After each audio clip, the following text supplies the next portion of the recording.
Halo Sobat Bola, apa kabar? Semoga semua dalam kondisi sehat dan bahagia selalu ya. Terutama Amin, amin. kesehatan jaga, ini lagi mulai hujan ya. Dan virus batuk pilek sudah mulai banyak menyerang, termasuk saya terkena batuk. Terima kasih buat sobat-sobat atas perhatiannya. Dan sekarang giliran Bro Ipung nih yang kena batuk. Cepat sehat ya, Betul. dan juga buat sobat semua jaga kesehatan. Oke, kita kali ini kita akan ngobrol tentang eh, timnas U20 ya yang akan melakukan training camp di Turki dan Spanyol. Bro Ya, Ipung, bagaimana nih Bro? ya kan memang sudah ada rilis resmi ya bahwa tim Under 20 kita yang akan menghadapi Piala Asia di Uzbekistan di bulan Maret itu dan kemudian dilanjutkan dengan Piala Dunia yang dimulai dari bulan Mei sampai Juni itu sudah mulai berangkat ke Turki. Walaupun menurut berita yang kita dapat saat ini visa belum turun ya, jadi masih tertahan di Jakarta. Tapi Mhm. paling tidak ini kan sudah terlihat bahwa ada keseriusan untuk menjelang dua event yang tidak main-main ya. Nah, dalam hal ini Coach STY itu membawa 36 orang pemain yang Hmm. akan diseleksi dalam TC yang mungkin juga akan berjalan secara berkesinambungan nantinya. TC pertama mungkin dilakukan di Turki sampai dengan tanggal 5 November. Mhm. Nah, setelah itu mereka akan berangkat ke Spanyol sampai dengan tanggal 4 Desember gitu loh bro. Wah, ini lumayan panjang juga ya. Berapa Panjang, klub panjang. kayak ini yang akan dihadapi kira-kira di sana? Mungkin. Kalau berdasarkan info ya, Mhm. berdasarkan info memang kan sengaja kenapa ini dilakukan di Eropa, karena di Eropa kan rata-rata setiap klub tuh punya akademi sepak bola ya. Hmm. Dan Mhm. pemain-pemain junior yang di bawah usia 20. Dan ini kan sebuah ini ya, sebuah rencana yang bagus ya. Kalau Indonesia juga punya sparring partner yang juga lumayan ya. Dalam hal ini kemungkinan kita akan menghadapi Antalyaspor ya, sebuah klub di Turki Liga 1 yang juga punya tim akademi dan itu akan berlangsung di bulan November. Dua kali Hmm. pertandingan dengan jeda waktu 3 hari ya. Dan Hmm. setelah itu di Turki juga akan dilakukan sebuah pertandingan melawan mungkin ini ya timnas sebuah negara, tapi belum disebutkan negaranya dari mana. Nah, Hmm. ini juga kan untuk mematangkan strategi sebetulnya. Karena STY melihat bahwa ke-36 pemain ini sebetulnya masih dianggap dalam proses yang sama ya. Artinya segala kemungkinan dari 36 pemain yang akan mengerucut menjadi sekitar 25 pemain ini juga kan masih terbuka kompetisi ya, persaingan. Jadi ini sebuah hal yang bagus kalau memang yang dibawa itu tidak lagi sesuai dengan yang katakanlah kebutuhan sebesar 25, tapi diambil 36 ini kan untuk menciptakan atmosfer persaingan ya di Hmm. internal gitu loh bro. Mhm. Mhm. Yang pemain naturalisasi sudah ada kabarnya belum untuk yang U20? Nah justru dari 36 pemain pun juga sebetulnya PSSI belum merilis nama-nama resminya ya. Mhm. Justru nama-nama resmi itu muncul dari klub-klub yang kebetulan pemain-pemainnya dibawa oleh STY. Hmm. Seperti pemain dari klub Persija, seperti Alfian Niko, Ferrari, kemudian ada dari Persib, seperti Kakang, Mhm. Robi Darwis, Felgiansa. Baru ini aja ya statement dari masing-masing klub, tapi Hmm. belum resmi secara ini ya, secara resmi PSSI mengumumkan ke 36 pemain. Tapi Hmm. yang paling menggembirakan bahwa distribusi pemain-pemain yang diambil oleh STY untuk mengikuti TC itu Hmm. berasal dari Liga 1, Liga 2 dan Liga 3. Wah. Nah, iya.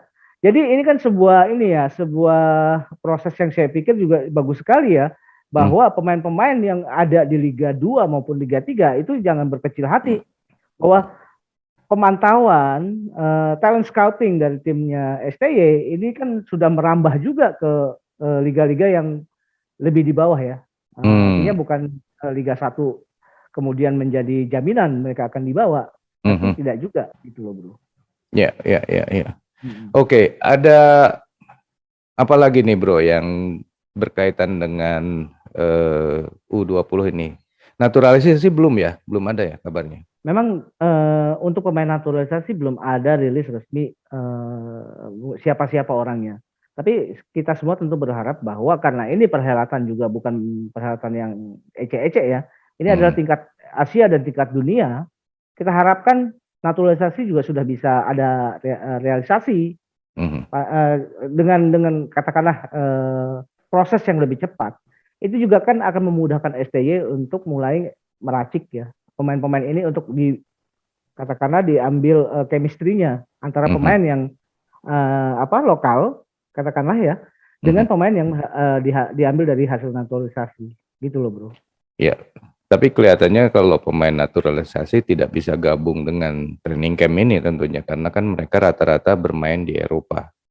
Iya, sepertinya begitu. Makanya kalau sudah ada rilis resmi dari PSSI bahwa naturalisasi untuk under 20 juga sudah menampakkan hasilnya, itu kan akan lebih mudah ya buat tim kepelatihan dan manajemen di under 20 untuk mengambil sikap begitu. Dan saya harap sekali bahwa jangan lagi ada drama-drama mengenai mengenai proses yang berlarut-larut gitu loh. Supaya kita juga paling tidak punya harapan bahwa kali ini di event yang lebih besar kita juga bisa sanggup berkompetisi dengan cara-cara yang berkualitas. Amin, amin, amin. Bro, ini ada nggak alasannya kenapa Indonesia timnas ini berlatih di Turki dan di Spanyol, bukan negara yang lainnya lagi? Iya, mungkin gini, ini kan PC dilakukan di bulan November dan Desember ya. Yang biasanya di negara-negara Eropa itu sudah memasuki musim dingin. Nah, kenapa mungkin Turki yang dipilih? Mungkin saja karena faktor cuaca tersebut. Yang bisa terjadi bahwa di Turki pada saat bulan akhir tahun ini itu efek dari musim dingin tidak terlalu terasa di Turki. Begitu juga di Spanyol. Spanyol juga kan berdekatan dengan Laut Mediterania. Sama seperti di Turki ya, yang artinya cuacanya mungkin lebih hangat ketimbang di Eropa lain yang sudah masuk musim dingin. Karena kalau itu TC dilakukan di musim dingin ya percuma aja, nggak ada yang bisa didapat sebetulnya.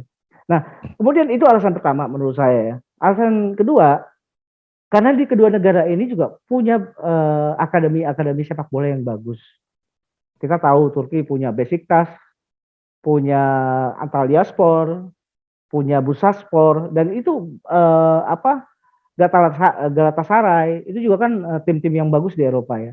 Dan mereka juga punya akademi-akademi yang bagus. Nah, kemudian melompat ke Spanyol karena di Spanyol pun juga sama.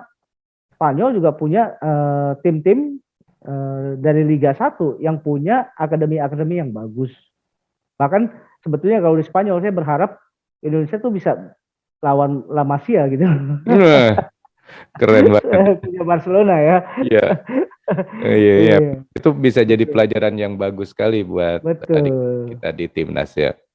Betul. Oke, sobat, itulah obrolan kita mengenai timnas U19 ya atau U20 yang akan melakukan training camp di Turki dan Spanyol. Sobat sendiri punya nggak tim mana di Turki dan di Spanyol yang menurut sobat patut dicoba gitu untuk jadi lawan timnas U19? Silakan tulis di kolom komentar. Saya kira segitu dulu obrolan kita. Kita lanjut di video yang akan datang. Sampai jumpa. Bye. Thank you, bro.